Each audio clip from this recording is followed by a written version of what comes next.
계신 하나님 말씀은 누가복음 18장 요한일서 5장 말씀입니다. 그 한마디 솔직한 기도라는 제목으로 하나님 말씀을 전하겠습니다.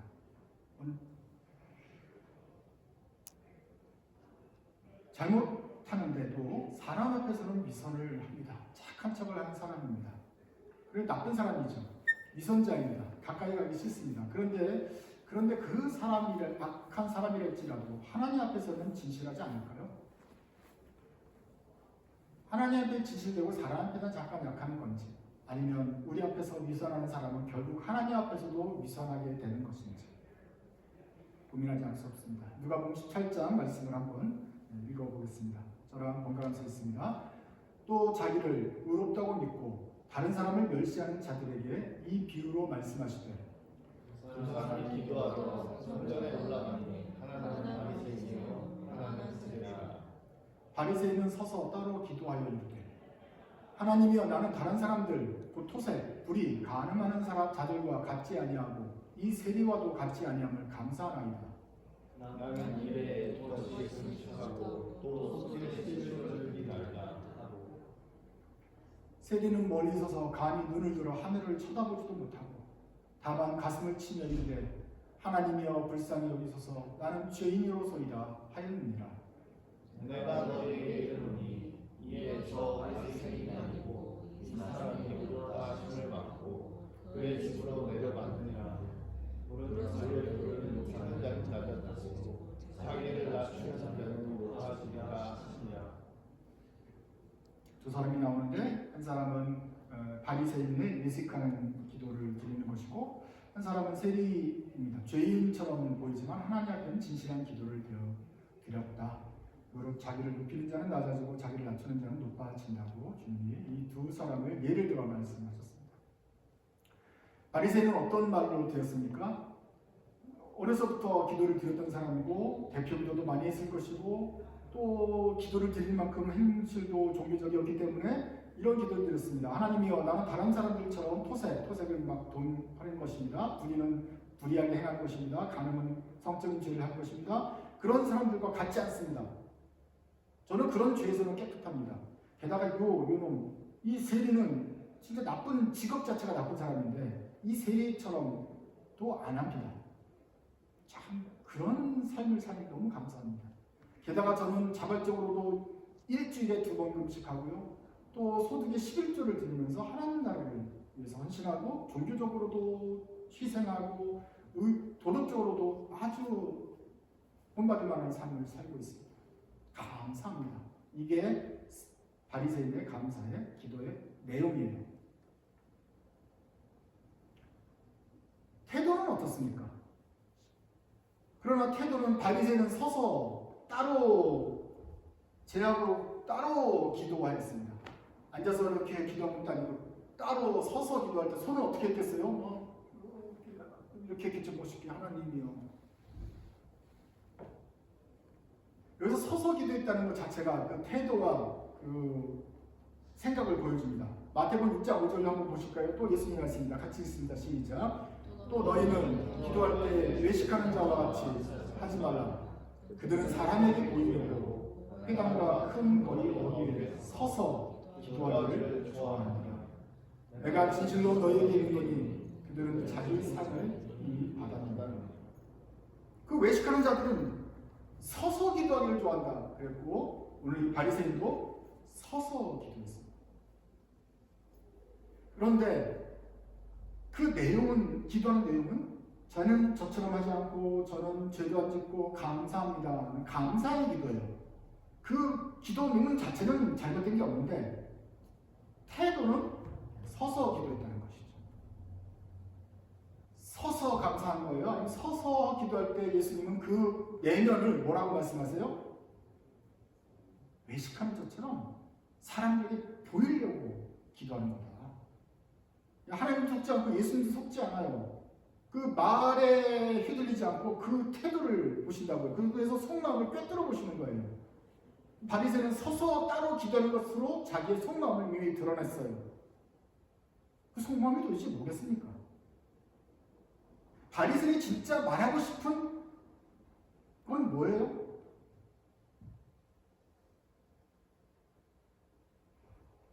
빈 산이 있으면 그 밑에 더 큰 면적이 있다고 하죠. 우리는 위에 것만 봅니다. 사람들에게는 그것만 보입니다. 말하는 그 표현만 보이는 것이죠. 그런데 그 깊은 무의식 속에 또는 자기가 알든 모르든 간에 그 큰 욕구가 껄틀대고 있습니다. 더 큰 욕구예요. 그런데 그 욕구를 감춘 채 여기만 반짝반짝 빛나게 한다면 그런 사람은 우리는 외식하는 사람이라고 말을 합니다. 그런데 하나님은 밑에까지 다 보고 계세요. 그런데 그 밑에 위에만 반짝거리면서 전혀 반대되는 말을 한다면 하나님은 속지 않으세요. 외식하는 사람이라고 그러는 것이죠. 바리새인은 이 말하고 싶었어요. 저의 의로움과 선행을 인정받고 싶습니다. 사람들로부터 널리 존경받고 싶어요. 야, 안 보이냐? 좀 보세요. 저는 그 사람들과 같지 않습니다. 이 말을 하고 싶었던 거예요. 그래서 서서 그렇게 기도했어요. 그래서 주님은 그 사람을 위선자라고 말하는 것이에요. 입으로 하는 내용과 실제의 꿈틀거리는 욕구가 다른 사람. 어쩌면 이렇게 하나님도 칭찬했을지 몰라요. 야, 너 진실하게 기도했구나. 만약에 그 사람이 진실은 전 인정받고 싶어요. 인정받고 싶어요. 사람들이 왜 저를 안 알아줄까요? 평판을 좋게 해주세요. 존경받게 해주세요. 기도했다면 하나님이 길을 보여주실 수 있습니다. 그러나 바리새인은 그러지 않아요. 감사합니다 하면서 말과 행동을 하나님 앞에조차도 위선을 해요. 하나님 앞에서도 너는 감사합니다 기도를 하면서 실제로는 이걸 드러내는데 하나님이 속지 않죠. 그래서 위선자라고 하는 거예요. 우리의 말과 태도가 일치합니까? 아니, 우리의 말과 숨은 욕구가 일치합니까? 아니, 그 물밑에 있는 그 욕망을 여러분들은 알고 있습니까? 아니면 마치 그건 없고 나는 그냥 깨끗한 것만 있는 척 하면서 살고 있습니까? 하나님 앞에도 그렇게 기도한다면 주님이 듣지 않습니다. 그래서 오늘 설교의 내용은 기도하는 법일 것입니다. 진정한 기도를 드려야 되는데 그 진정한 기도에 이르기까지 얼마만의 시간이 필요할까요? 기도해야지 하면서 앉자마자 기도가 나오지 않습니다. 또 앉자마자 진실한 기도가 나오지도 않습니다. 자기도 모르는 그 감춰진 욕망을 자기도 모르는데 곧바로 드러내서 진실한 기도를 드리기는 쉽지 않습니다. 예전에 제가 갔던 미시간에 있는 그레고리 수도원입니다. 제가 있는 자리에서 찍었습니다. 그래서 저 옆에 있던 사람들이 임시로 그때 왔던 수사들이 같이 밥 먹는 장면이고 저 뒤에 있는 멀리 보이는 사람들이 거기에 상주하는 수사입니다. 5명이고 1명 돌아가셨고 그 다음에 또 다시 2명이나 더 돌아오셨다고 해요. 그분들은 이제 계속 수십 년 동안 그 안에서 하나님 말씀을 읽고 기도하고 사람들이고 저는 마침 2019년에 지금부터 7년 전인가 6년 전에 여름에 거기 가서 2주 동안 저도 이렇게 까만 옷을 입고 기도하고 예배에 참석했던 그런 기회가 있었습니다. 예배 때마다 하루에 8번, 9번, 이제 7번이지 계속 예배당에 가요. 그래서 가기 전에 서로 또 화해하고 인사하고 또 그리고 들어가서 양표로 쭉 앉아서 하나 시편 말씀을 읽습니다. 성 베네딕트가 500년 전 사람, 500년 사람이에요. 그러니까 지금부터 1500년 전의 사람인데 이탈리아에서 수도사들이 방만하게 하고 프로그램이 없는 걸 보고서 룰을 정해줬어요. 이렇게 수도 생활을 하는 거다. 그래서 더 룰 오브 세인트 베네딕트라는 그 책이 아주 좋은 룰을 가르쳐 주는데 거기에서 이런 말이 있어요. 한 주간의 시편 전체를 그리고 또 자주 부르는 노래들을 완전히 낭송하지 않는 수도자는 자기의 거룩한 섬김에 너무 태만함을 드러내는 것이다. 그러니까 부지런한 수도사라고 한다면 시편은 좀 읽어야 된다. 그거 안 하면 그건 게으를 거다. 최소한 그 다음에 우리가 읽은 바대로 아는 바대로 우리의 거룩한 교부들 우리 선배들은 열심으로 단 하루만 해도 시편을 다 읽고 하나님께 시편은 기도니까 하나님께 기도를 했다. 그러니 우리는 부족한 우리는 일주일 동안이라도 다 시편을 읽는 게 마땅하지 않냐? 세상 사람들은 다 우리 수도사들이 기도하는 줄 아는데 우리가 기도를 갖다 게을리해가지고 그저 그렇게 하루에 한 장 읽고 이러면 되겠느냐 하는 것이죠. 그래서 기본적으로는 시편 기도할 때 뭘 시편을 놓고 시편을 읽으면서 기도하는데 최소한 1절부터 150편까지를 줄을 한 주간에는 다 읽을 수 있어야 부지런히 기도한다는 게 되지 않겠느냐. 그래서 일정이 이렇게 돼요. 369, 12, 369, 12예요. 매주 3시간마다 외우기 쉽죠? 그런데 밤에는 3시 깨면 힘드니까 4시로 미루고 이렇게 하나씩 이렇게 좀 시간을 변경할 때는 있어요. 6시에 밥 먹어야 되니까 5시에 6시 기도는 5시에 하고 뭐 이런 식으로 바꾸긴 합니다만은 최소한 3, 6, 9, 12 이렇게 나가요. 그러니까 오전에 4번, 오후에 4번 이렇게 드릴 수가 있는 거예요. 게다가 또 11시에는 예배까지 미사죠. 예배까지 또 있으니까 하루에 7번 드리는지 8번 드리는지 몰라요. 그 외의 시간은 휴식도 하고 일도 하고 뭐 접수도 하고 하는 거예요. 근데 일과 기도가 병행되는 게 사실은 아니에요. 해보니까 뭘 하려고 그러면 땡 또 어차피 기도 가야 돼요. 그러니까 2시간 집중해서 이게 하려면 이제 끝내야 돼요.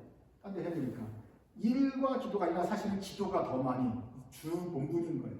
그래서 기도를 내가 전심하겠다고 하는 사람들이 계속 모여서 하나님께 기도하고 했던 거예요. 그것을 제가 2주간이었으니까 2주 동안 했습니다.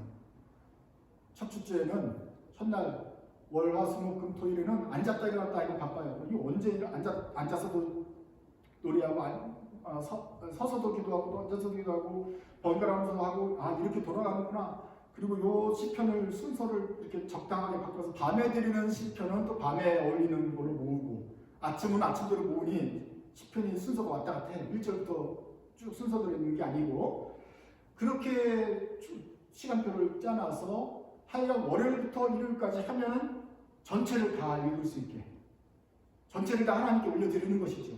그리고 또 무슨 우리가 말하는 마리아의 찬가라든지 사가랴의 노래라든지도 또 올려드리고 기도하는 거예요. 그래서 월요일부터 일요일까지 해서 다 끝냈어요. 근데 첫째 주는 제가 기도를 할 수가 없었어요. 정신이 없어요. 또다시 또 매철로 또 운율이 또 있잖아요. 운율이 따라가고 내가 삑살이 되지 않기 위해서 조용하게 하면서 따라가고 그렇게 하면서 머릿속으로는 이 내용이 그런 내용이구나 하면서 이제 따라갔어요. 그런데 그 다음 주 월요일이니까 그래도 했던 거잖아요. 조금 익숙해지고 화요일 되고 수요일 되니까 그래도 조금 익숙해져요. 만약에 내가 그냥 평생 여러분들 마찬가지로 평생 수도원에 살면서 똑같은 본문을 시편을 가지고 계속 하나님께 드린다고 한다면 당황하지 않을 거예요. 놀라지 않고 이제는 익숙하게 이 낮 시간에는 요 시편을 드리는 거지. 읽는단 말이에요.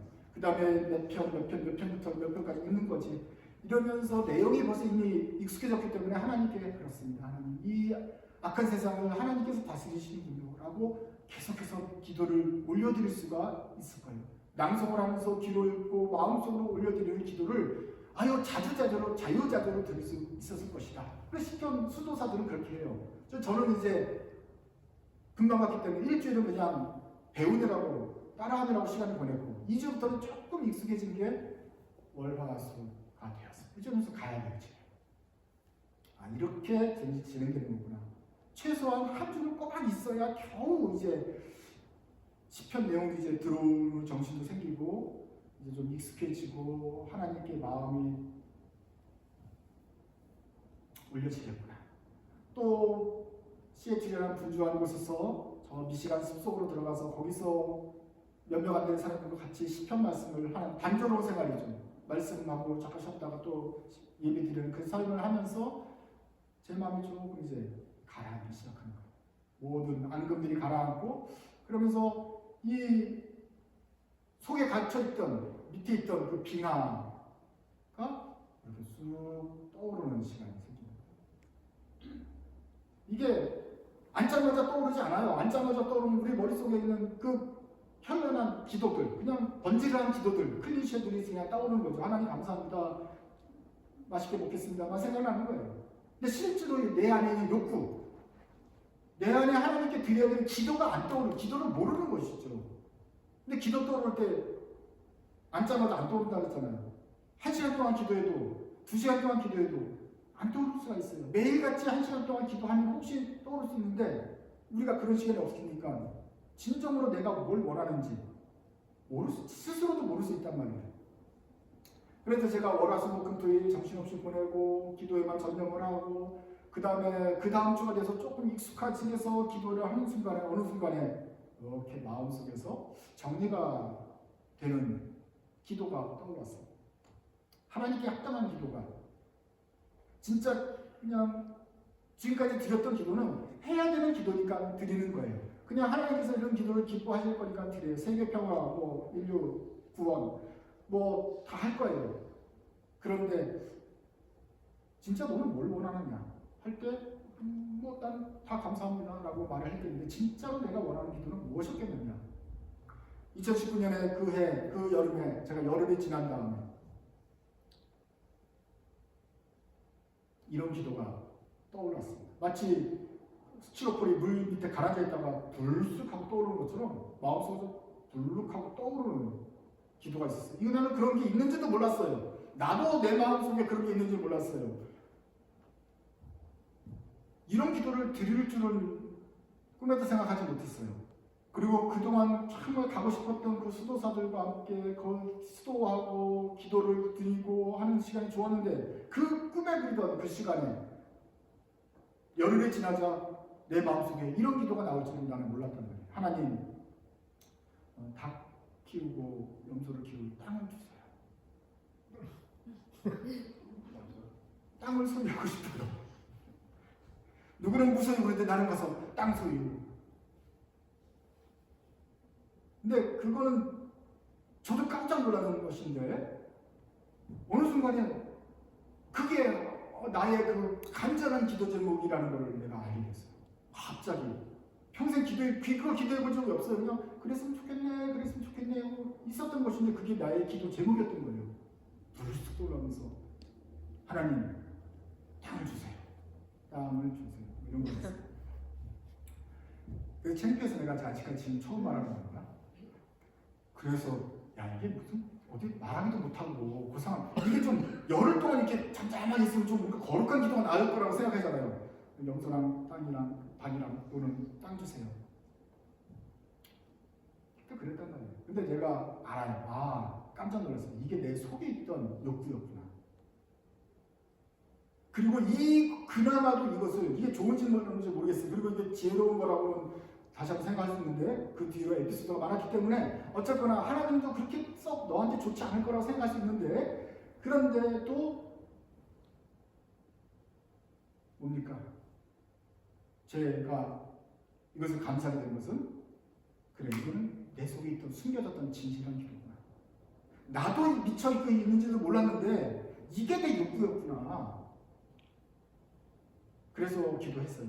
하나님 이거 참 창피한 기도인데요. 근데 이게 진짜 내 욕구예요. 땅을 주세요. 이렇게 기도하고 왔어요. 뭐 들어주시지 않으시는 건 하나님의 능력이니까 어쨌거나 뭐 이루어질 수 없는 소망이었는데 그러나 이게 진실한 욕구라는 걸 내가 깨달은 순간 내가 깜짝 놀랐던 거예요. 아 이게 있었구나. 그리고 이 순간은 진실한 순간이구나.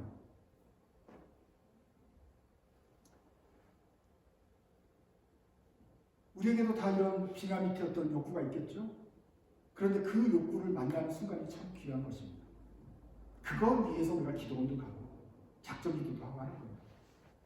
얻기 위해서 하는 것 이전에 먼저 내가 진짜로 원하는 것이 무엇인가를 찾아야 해요. 그 시간이 좀 필요합니다.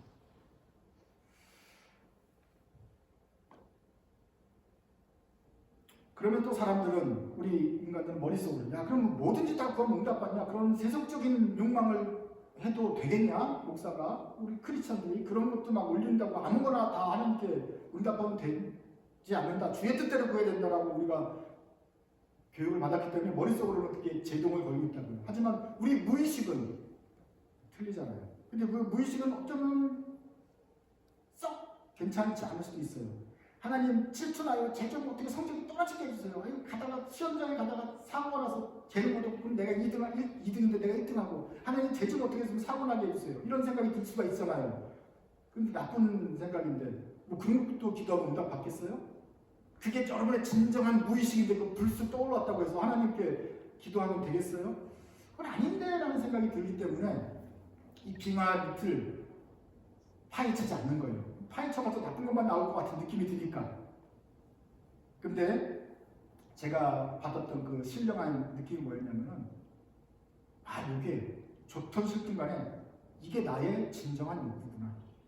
그리고 하나님께서는 나의 이 욕구를 올려드리기를 원하시는구나. 그래야 이게 진실한 기도고 하나님이 그럼 네가 진짜 그걸 원하느냐라고 대화하기를 원하시는구나 하는 걸 깨달았어요. 하나님께 어떤 기도든지 응답을 올려드려야 되는 문제가 남아있습니다. 요한일서 5장 14절 15절에 이렇게 되어 있어요. 무엇을든지 구하면 응답받는가에 대한 대답일 거예요. 14절부터 같이 읽읍시다. 시작. 그를 향하여 우리의 가진 바 담대함이 이것이니 그의 뜻대로 무엇을 구하면 들으시리라. 우리가 무엇이든지 구하는 바를 들으시는 줄을 안즉 우리가 그에게 구한 그것을 얻은 줄을 또한 아느니라. 이게 그냥 다 암송해야 될 구절인데, 첫째로는 하나님께 기도하는 원 조건 중에 제일 첫째는 그의 뜻대로 구하는 것입니다. 하나님의 뜻대로 구해야 되는 거예요. 그리고 뜻대로 구하면, 하나님의 뜻에 맞는 것을 구하면 하나님이 들으시겠죠. 땅에서 구하면 하늘에서 접수하실 거예요. 우리가 말을 하면 하나님은 또 귀가 있는 거예요. 그래서 하나님은 반드시 들으세요. 그 사랑하는 아들의 기도를 들으세요. 접수가 돼요. 우리가 클릭을 하면 전송이 된단 말이에요. 그래서 접수되었습니다 하고 이메일이 온단 말이에요. 마찬가지로 하늘에서 우리가 올려드리면 접수하신단 말이에요. 접수하십니까? 우리 기도를 하나님이 들으세요? 하나님이 들을 수 있는 능력이 있습니까? 히어링이 돼요? 된다면 그러면 하나님이 들어주겠어요? 안 들어주겠어요? 착한 기도인데, 그의 뜻대로 구하는 기도인데 접수를 하셨으면 들어주겠어요? 안 들어주겠어요? 당연히 들어주지. 나쁜 기도가 아니고 좋은 기도인데, 하나님이 기뻐하시는 기도인데 우리가 클릭을 해서 전송을 했어, 접수를 시켰어. 그러면 당연히 들어주겠죠. 문제는 언제 들을지는 모르겠지만 그래도 어쩌거나 처리해가지고 이미 됐겠지. 그러면 이제 처리할 시간만 있으면 곧바로 응답이 올 거예요. 그러니 우리 조건 세 번째는 일단 접수했다면, 하나님이 받으셨으면 반드시 응답하실 것이다 라고 확신을 갖는 거예요.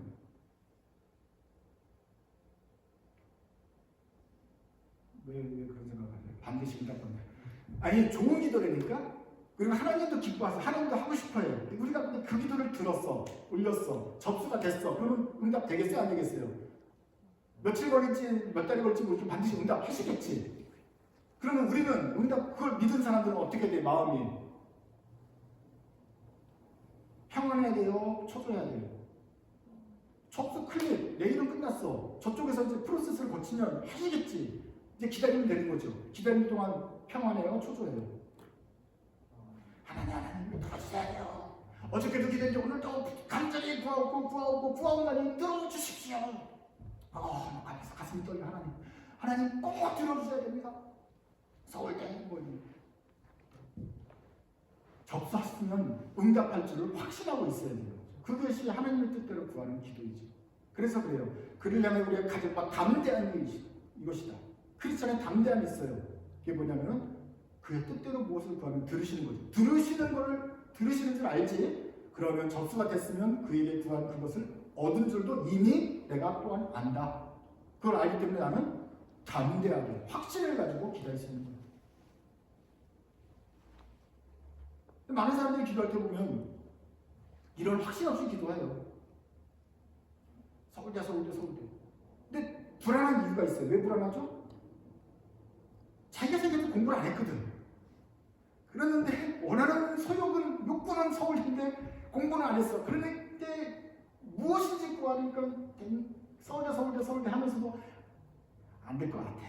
내 같아도 안 들어줄 것 같아. 그러니 이거 안 들어주겠지만 그래도 간절히 구하면 들어주지 않을까 때를 쓰는 거죠.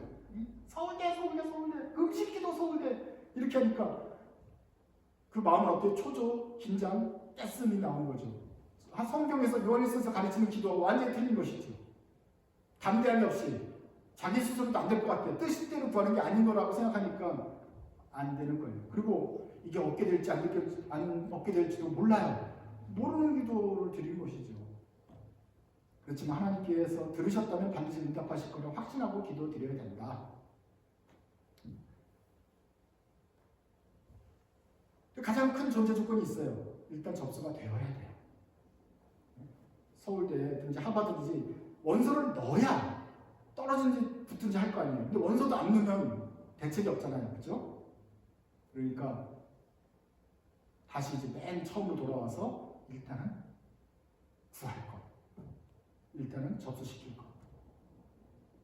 그의 뜻대로 무엇을 구하면 들으시는 건지 아는데, 그런데 가장 큰 전제 조건은 클릭을 전송을 버튼을 눌러야 되는 것이죠. 접수가 되어야 그다음에 뭐 프로세스가 되든지 떨어지든지 할 거 아닙니까? 그래서 여기에 사실 진짜 실행단이 있다면 일단 접수를 할 거예요. 해야 돼요. 그래서 기도를 하는 것 자체는 중요해요.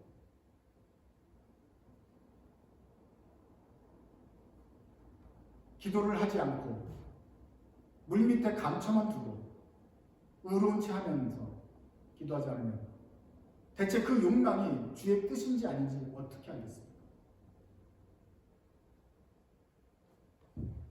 존경받고 싶어요, 인정받고 싶어요 하는 바리새인 욕구가 있는데, 그거는 그 기도를 진짜 안 하고 하나님 감사합니다만 하면은, 그 기도만 접수시키면 자기는 늘 좋은 기도하고 하나님과 좋은 관계 맺고 있는 이 사람이 언제 이걸 고치냐고요.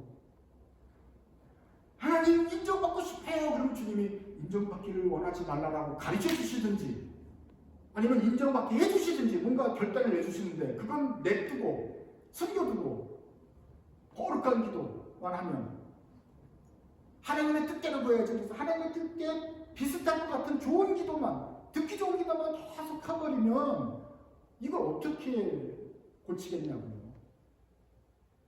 저 밑에 있는 그거를 드러내서 하나님께 올려드려야 될 거 아닙니까? 그것이 참 더럽고 흉악하고 그런 것이라도 드러내서 하나님 앞에 올려드려야 하나님 무슨 수를 낼게 아닙니까? 그래서 순서는 이것입니다.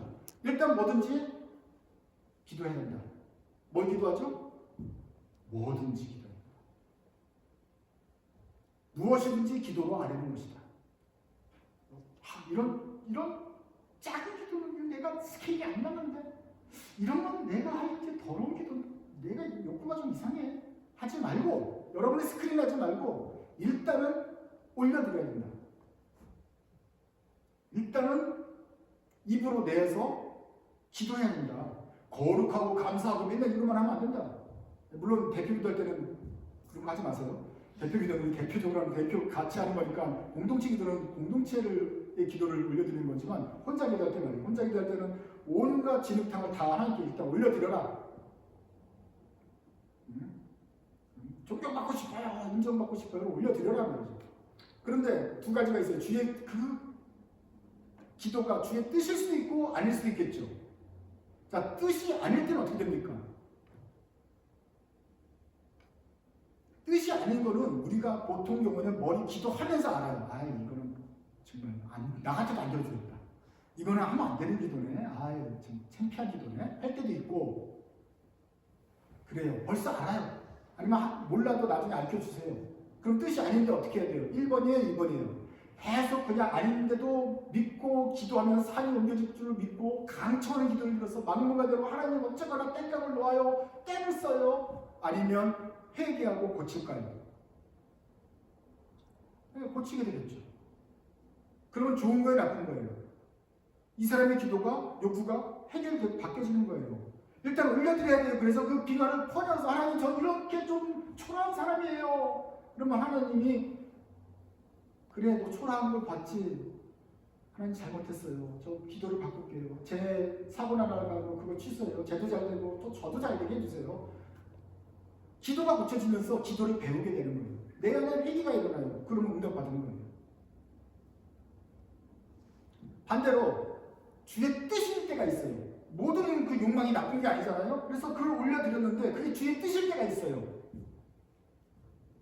주의 뜻인데 올려드렸어요. 접수시켰어요. 그리고 두 가지예요. 불안하면서 끈질기게 계속 매달리면서 때를 쓸 거예요? 아니면 들으실 줄 믿고 담대히 구할 거예요? 이게 올려드렸어. 발견을 했어. 기도 제목 올려드리면서도 야 이건 주님도 들어주셔도 괜찮지 않나? 너무너무 기뻐할 것 같지 않지만 그래도 뭐 이 정도만 하실 수 있지 않을까? 올려드린 다음에는 또 주세요 계속 기도를 해야 돼요? 아니면 우리가 그의 구한 그것을 주님께서 들으셨음즉 우리가 이미 얻은 것도 이미 내가 얻을 줄도 내가 안다 라는 요한일서 말씀대로 담대하게 믿고 구하고 할 것이냐. 어떻게 해야 돼요? 담대히 구해야 돼요. 그의 뜻대로 무엇인지 그거는 주님께서 들어주시겠다는 확신이 있어야 돼요. 그런 사람은 기도하면서 떨질 않아요. 그런 기도는 내가 들리면서 떨리지 않는다고. 그리고 확신이 와요. 평안이 와요. 그래 언젠간 되겠지. 내가 죽은 다음이라도 되겠지. 하나님의 뜻대로 되겠지. 이런 기도를 주님께서 주의 뜻대로 올리는 기도는 또 기뻐하게 받을 수 있는 거예요. 결론 어느 쪽으로 하지 똑같은 거예요. 결론은 무조건 다 올려드려라. 이 욕망을 찾는 게 시간이 많이 걸리는 것이지 그것을 찾은 다음에는 끌어올린 다음에 그것을 하나님께 올려드려라. 드리면서 아 내가 진짜 초라하네. 그러면서 회개의 기회로 삼고 기도를 좀 고치는 기회가 되든지 아니면 주께 담대히 구하면서 받게 되든지 그러니 어떤 욕망이든지 찾아내시면 돼요.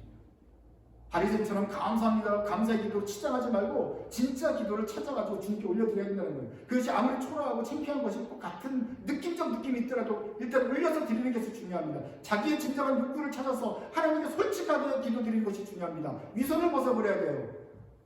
하나님께까지 가식하면 안 되겠죠. 뭘 기도할지 모르는 사람이 있어요. 뭘 기도할지 모르기 때문에 우리가 수도원에 가서 한 일주일 있고 그 다음에 있어야 속에 있는 무의식을 발견하게 되는 것입니다. 진짜 네가 원하는 것이 무엇이냐? 예수님께서 길 가다가 소경에게 말했어요. 네가 무엇을 원하느냐? 소경이 말했어요. 보기를 원합니다. 주님께서 그걸 바르시고 거기서 고쳐주셨어요. 여러분은 뭘 원하느냐 할 때 어떤 욕구가 있습니까? 찾아내셔야 돼요. 진정한 욕구를 찾아낸 다음에는 주님께 올려드리면 고쳐주시는지 아니면 들어주시는지 둘 중에 하나니까 우리 마음이 평안해요. 찾은 것 자체가 기쁨이에요. 그럼 하나님께 진실하게 나갔으니 하나님께서 어떻게 진실하게 해주시겠지. 그러니까 무엇이든지 찾아서 알려드려야 돼요. 같이 한번 읽어봅시다. 우리의 결심입니다. 실제 욕망과 입의 기도가 다른 바리새인의 위선을 멈춥시다. 바라는 모든 욕구를 주님께 거짓 없이 아뢰시다. 그러면 성령님께서 우리를 가르쳐 마땅한 기도를 알려주실 것입니다. 마침내 주의 뜻대로 구하게 되었다면 이제는 주께서 들으심과 응답하실 것을 확실히 믿읍시다. 그리고 주께서 하실 일을 기다려봅시다. 주님은 선하시고 영원하신 분이어서 우리가 원하는 것을 하실 수 있고 들어줄 수 있습니다. 그런데 주님은 우리와 먼저 진정한 사귐을 하고 싶어하십니다. 그러니 우리의 욕구를 주님 앞에 아뢰어드립시다. 하나님의 뜻까지 의로운 채 하지 말고 나는 불쌍하고 연약한 자라고 주님 앞에 요구하며 필요한 것을 구하십시오. 그럼 그 아기처럼 구하는 진실한 기도를 주님께서는 반드시 들으셔서 그 아이를 평안하게 하실 것입니다. 요한일서 5장 14절과 15절을 우리 같이 읽고 외우면서 올 한 해 우리가 기도할 때 지침으로 삼기를 바랍니다. 같이 한번 읽습니다. 그를 향하여 우리의 가진 바 담대함이 이것이니 그의 뜻대로 무엇을 구하면 들으시니라. 우리가 무엇이든지 구하는 바를 들으시는 줄을 안즉 우리가 그에게 구한 그것을 얻은 줄을 또한 아느니라.